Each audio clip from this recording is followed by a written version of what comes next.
Thanks so much for joining me on the Slice of Healthcare podcast. How are you both today? Hey, how's it going? I'm well, thank you. How are you? Doing well. I'm excited to have both of you on here. We were just chatting. I haven't had multiple people on the podcast in a while now, so this is always fun. I'd love to start things off by having each of you share a little bit about yourself, and then we will dive more into the business. Sure. My name's Diego Reino. I'm actually a practicing transplant surgeon. I've been practicing liver and kidney transplant for the last, I'm in my sixth year now in practice since my training. And this was an interesting kind of segue into how we kind of built this business. We really saw an opportunity for how we can augment care in the ICU. And, we thought that our company and our physicians can really kind of break into the realm of telemedicine and came together, built a company about 1.5 to 2 years ago.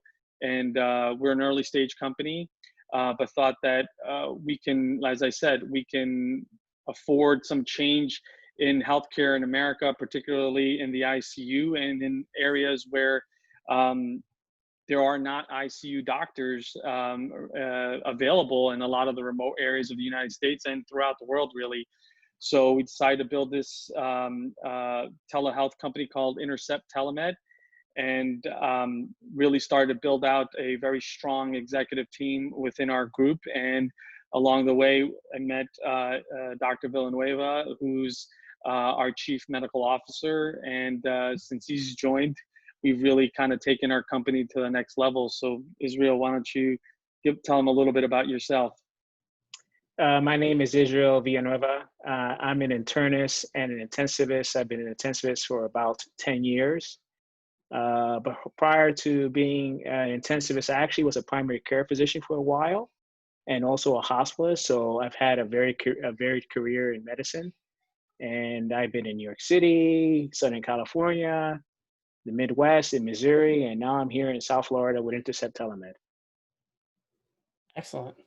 Yeah, we were all talking about that earlier too, Florida, and what I've seen too from kind of an entrepreneur side of things. It looks like Florida, all parts of Florida, Southern Florida, Tampa area, is really starting to blossom into areas where people want to start companies and be in that like tech and health tech space. So very interesting.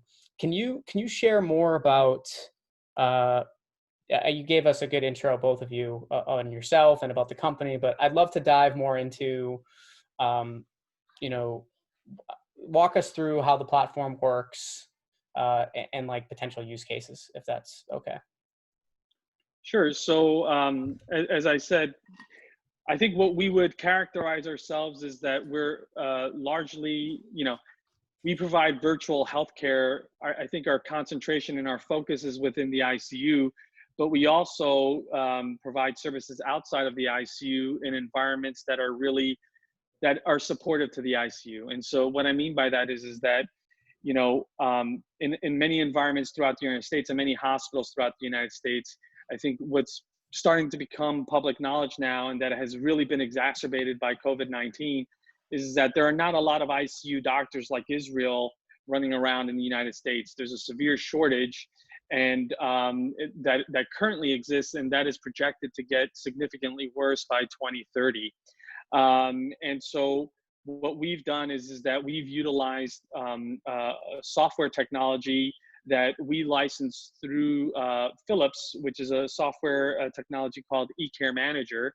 And with that software, we really pair that up with our physicians, which we consider to be really top of the line intensivists in really different avenues of ICU care, whether it be anesthesia critical care or surgical critical care or pulmonary critical care or internist / critical care.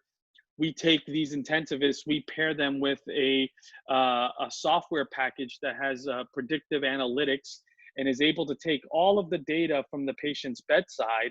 That is, if you walk into an ICU, you take a look around, you see that there's all these monitors and ventilators and all the information that's coming into the electronic healthcare record. All of that data gets synthesized and pushed into our software platform.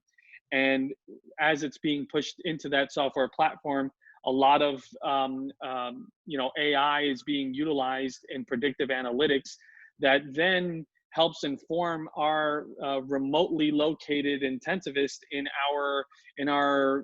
front of a workstation in our offices in Miami, Florida.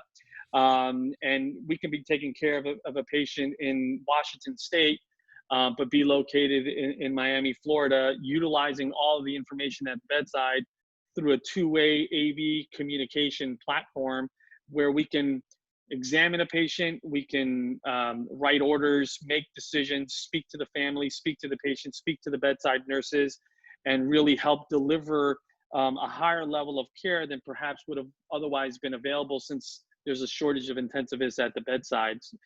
So beyond that, while there may be the need for a tele-intensivist, there may also be the need for an infectious disease doctor or a nephrology doctor, for instance. And we can bring those consultants in a similar fashion, utilizing this technology to give really a 360-degree view of the patient and delivery of care. Interesting. And what was it about the company too, Israel, that kind of really made you want to get involved with it? I always like asking these type of questions because it usually further gives the check mark, right? Like when you have people that are passionate and want to become a part of what you're building. I'd be interested in hearing that, if it's okay. Sure. What interested in me in Intercept TeleMed was really the group of people that I was interacting with when I was getting to know the company. I immediately recognized that the CFO, the CEO, Dr. Reino, the Chief Operating Officer were all top-notch people who shared my vision of enhancing patient safety and bringing critical care to places in which there may not be adequate critical care resources.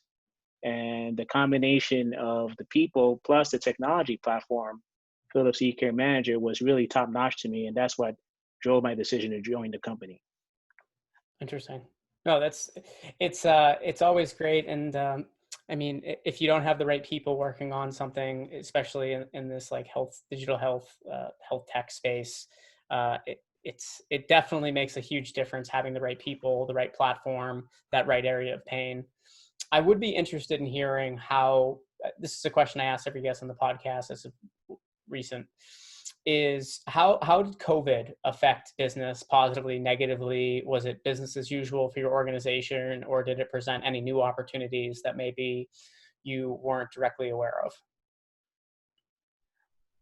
I think I'll take this one, Israel, and maybe you can share a little bit on your experience at the bedside versus working from a remote location. What I'll say with regards to the business is it's interesting. I mean, I think when the President of the United States is consistently day over day at the beginning of the pandemic talking about telemedicine and how telemedicine needs to be rapidly deployed and utilized in the current environment. I mean, as you might imagine, we were already a company that was establishing itself prior to COVID, but for us, it really added fuel to the fire in the sense that every hospital administrator was really looking for a rapid solution to be able to care for their patients in this rapidly changing environment. And so we benefited naturally from a bad situation. I hate to say that we benefited, but as a company, we were really positioned in a way that we can help support services to hospitals when, physicians and nurses were getting sick and were at home, and there was not enough doctors at the bedside, even in populous cities like New York, Chicago, LA, for instance, were running out of physicians because docs were getting sick. And so we were available in that scenario to be able to step in and provide support in those scenarios in a rapid fashion. We had to kind of change what our typical ramp up time is to incorporate ourselves into any individual hospital. We had to be able to offer a solution that was a much faster scale approach to to get up and running to be able to deliver the care. And so on the one hand, it was very helpful. On the other hand, it was also difficult because, quite frankly, you know, when hospitals are shutting down their operations and they're shutting down their elective surgery and a lot of the things that really impacts the bottom line for hospitals, while they wanted this solution, in many instances they were just, you know, hospital C-suites are trying to stay above water and just trying to deal with the immediate issues that was before them. So on some level, it actually it kind of put things on pause. So that's why we feel that when this all kind of dies down a little bit, we'll be well positioned, because the you know, healthcare has now been educated about what telemedicine can do and telecritical care can do for them. And so once life starts to get back to normal a little bit, I think we're expecting a big uptick of where this is going to go. I think that from my perspective at the bedside, what the COVID-19 pandemic has done is to make everyone realize how little excess capacity the entire system has. And in a matter of weeks, if not days, days to weeks, hospital systems had to rapidly ramp up their services. I myself, having trained in New York City, knew quite a number of critical care physicians that were burning out. We all saw it in the news, but I saw it personally, or when I was talking to them on the phone. And in a matter of weeks, every critical care physician in the country starts to think, well, that can happen to me. Because at that point, it was only in the Northeast. So I think that it's been a humongous wake-up call to the fact that there are not enough critical care medicine physicians and staff, nurses, respiratory therapists, and equipment in the country. And now with this forthcoming third wave, which we're in the beginning of right now, the situation is looking quite dire again. So I think that it's accelerated the adoption of telemedicine, and I think that acceleration or that adoption of telemedicine is not something that's going to be reversed when this crisis is over. I think there are a lot of changes, both from policy perspective as well as compensation and reimbursement, that are going to probably prove to be permanent. Makes sense. Yeah, I feel the same way. I think telemedicine will be huge moving forward. I mean, I think it was getting there already, but it took a pandemic like this, right, to push it over the edge, which is helpful. So I'd love, where can people learn more about your organization? I think the best place is on our website, which is www.intercepttelemed.com. There's 2 T's in the middle there. I think that's probably the best place to learn about us. And, you know, we're naturally, as I said, we're a growing company that's looking to both hire physicians, hire nurses, and continue to meet other hospitals that are looking to employ a similar solution, both in the ICU as well as in other arenas within healthcare. But I think that's certainly the best place to start. And there's links on there directly to reach us to be able to further the conversation. Great. And I'll throw those in the show notes so people will be able to easily find them off of the podcast. Perfect. Awesome. Thanks so much, both of you, for joining me on the podcast. Thank you. Thank you, Jared.